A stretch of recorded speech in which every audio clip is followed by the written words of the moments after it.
Our time on the NC 500 was drawing to a close, and this just happens to be our final vlog. And you could say we've saved the best till last. This beautiful stretch is the journey towards the iconic and climactic Bealach na Bar, one very, very narrow, high road with sweeping views and winding, curling lanes. Here we are, that Ant was so excited about travelling upon, because one of the key reasons for us to come up to do the NC 500 after my retreat in Stirling was because back in 2015, Ant was working on the BBC programme Countryfile, and one of his most memorable shoots was to come up and celebrate the start of the official NC 500 route that they sort of launched properly in 2015, and they came up and he drove this route. But imagine this in swirling snow and ice. Yeah, I don't even want to imagine that, because I just, by sitting watching back on this vlog and remembering how I held that camera out the window feeling very much on the edge of a precipice, will just enjoy the fact that I got to see it in the summer, albeit there was that little bit of rain.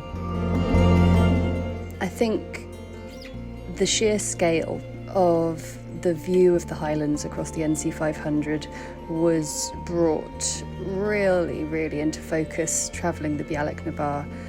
Being able to look at those rock formations and just imagine the history of how this landscape came to form over many, many, many years just reminds us how tiny and insignificant we are, and how we're just a little dot on that big, big story of time. But I'm kind of happy with that because I'm here to enjoy it. So what I would say is sit back and enjoy this route up the Bealach na Bar, and we will see you at the top.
And we're at the highest road in Britain. No, yeah, is that right? It's still a little bit higher to go. Oh!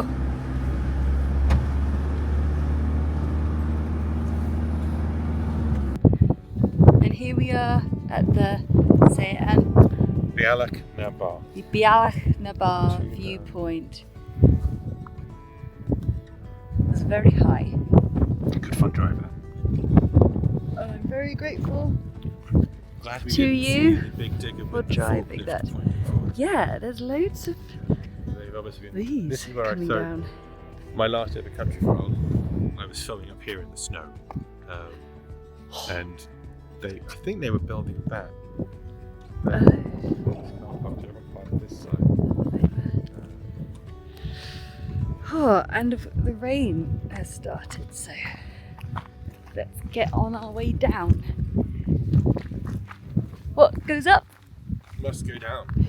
The down's also quite fun. And so it was. I certainly enjoyed it a bit more than the going up, because I knew at the end of this route the warm embrace of the Applecross Inn was waiting for us.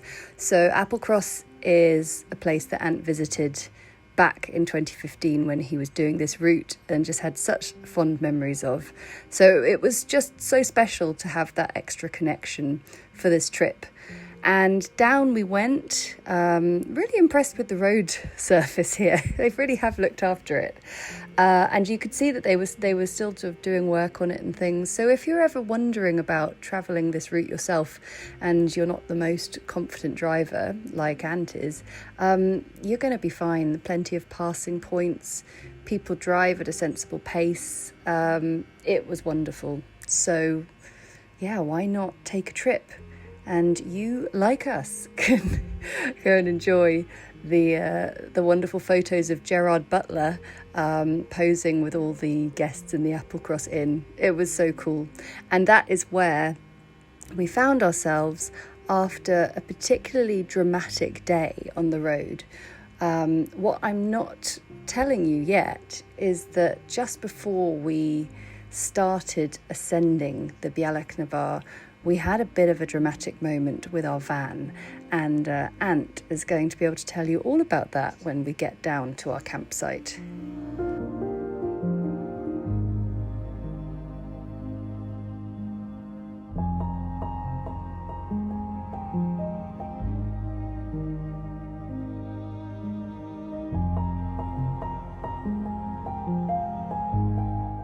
So this campsite has a very cool polytunnel to hang out in. We're in Applecross, which is a place that Ant came to when he was working on Country Files, one of his first locations. And we parked up the van once again, and we've had quite the day with the van. I'll tell you all about it. Yes, those are my legs sticking out the bottom of our van. Here's Ant. Hi, Gavin. So we've just stopped. We're about to go over the Bealach and just stopped to look at the view. And Harriet's noticed this. Let's see if I can. Whoa. What's going on here? So I've figured it out, and it's entirely my fault, and I'm sorry. Yesterday I was putting the oil back in. I was getting attacked by midges and clearly forgot to put the cap back on. I've still got the cap, so the oil's got hot and has sprayed it all up inside. I'm going to film this bit. I'll be able to laugh at this before he will. So. Yeah, so there's the reason the bonnet's up. I was getting a check oil engine light and 2 out of 5 levels. So I topped it up last night with some oil after chatting to the owner. And whilst getting attacked by midges, apparently forgot to put that back on and just left it up there. We've driven an hour and a half today. I was like, there's a funny smell, but I think it's just the brakes because there's a lot of braking. We stopped, Harriet saw oil, and it was everywhere. The way I'm going to remember this episode, and I think Ant will too now he's forgiven himself, is the amazing kindness of strangers. Yes, we had a bit of a nightmare with the oil cap not being on the tank, and yet we stumbled across the most kind couple in the middle of nowhere in the Highlands, so just remember how lucky that was, who said, come to our house, we'll help you out, we'll give you a bucket of soapy water, and we will also give you showers afterwards, which you can tell by the sight of me that was a very, very good thing. And we got the van all cleaned up, and a very, very understanding owner who was really cool as well. So ultimately, I'm going to look at this as just how awesome people are.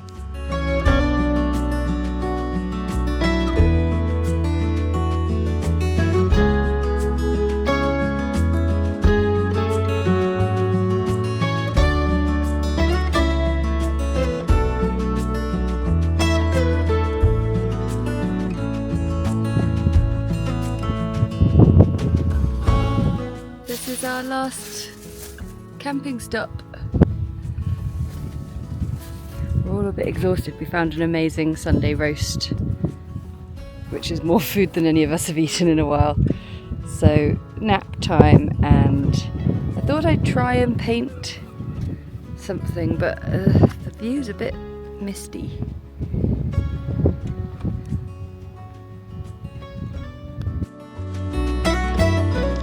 Throughout this trip, I've been trying landscapes, simple ones, and I realised when we went to Yellowstone and I had a really tiny little sketchbook, I really enjoyed painting the landscapes because they were so small, and I achieved them quite fast, and they were quite successful. I was happy with them. And then now I'm in this larger book. I think I've mentioned this a few times actually, because it's been sort of bothering me. I was like, why am I not so happy with the things I'm painting? And when you go really small, you simplify things right down.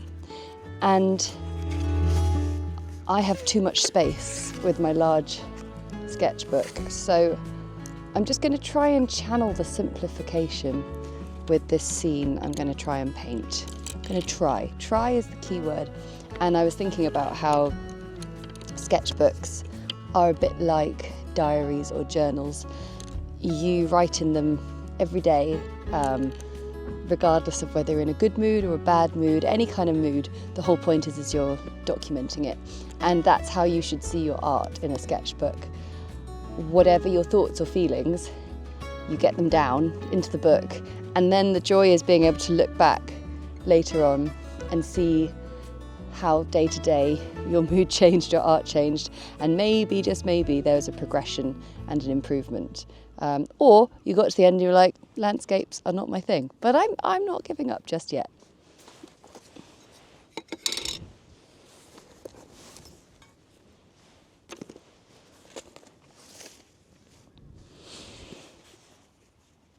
What's really nice in this last spot is there are no midges. So I can, well, none yet. So I can sit out here and hopefully paint for a few hours, because that's been the one thing I've been a little bit disappointed about, is you get to a nice campsite and then as soon as the bugs start swirling, you have to batten down the hatches and get inside.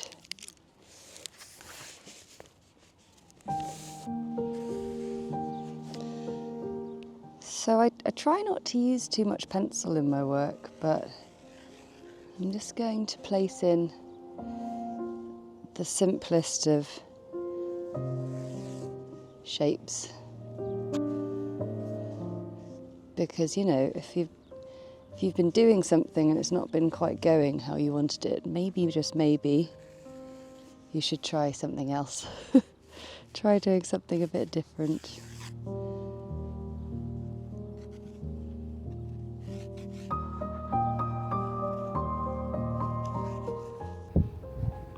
So I've got to a point that we're going to go and walk down the coast, because apparently you can see dolphins sometimes at high tide.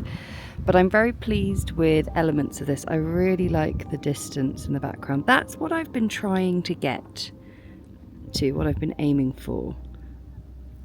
This is okay. I still just want to try and get that expressiveness a bit more in the rest of the piece. But I'm happy enough with it, and it's sort of looking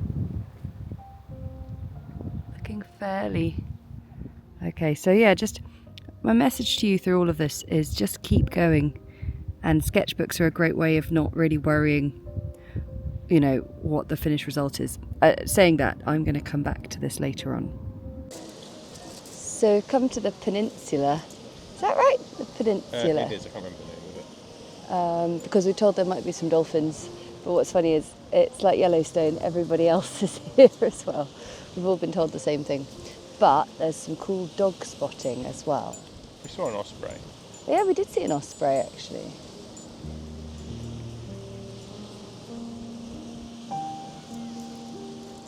See, I think that's one of Crumble's cousins. That dog there. Yeah. Good enough to starboard. Okay, we've got a bit of intel.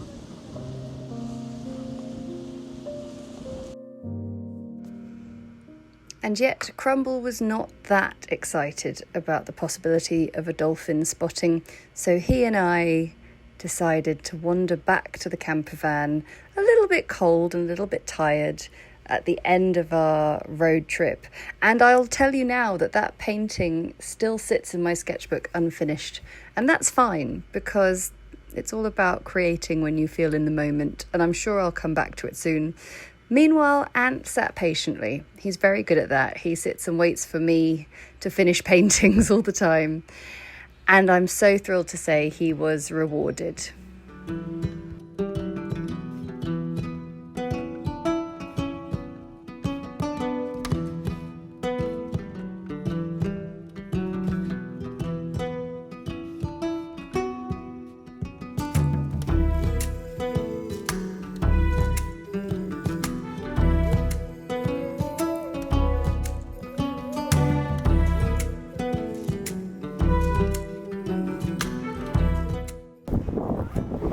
Oh my gosh, look at him go.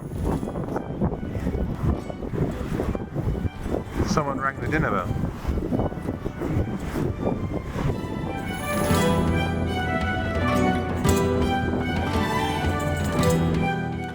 Thank you so much for coming along with us on our Scottish road trip. It's been an incredible experience from start to finish, with tons of surprises and challenges along the way, and we've come away wanting to do more. So I'm sure there will be plenty more painting adventures with Ant, Crumble and myself. But for now, thank you. Don't forget to like, comment and subscribe, and make sure you never miss another video.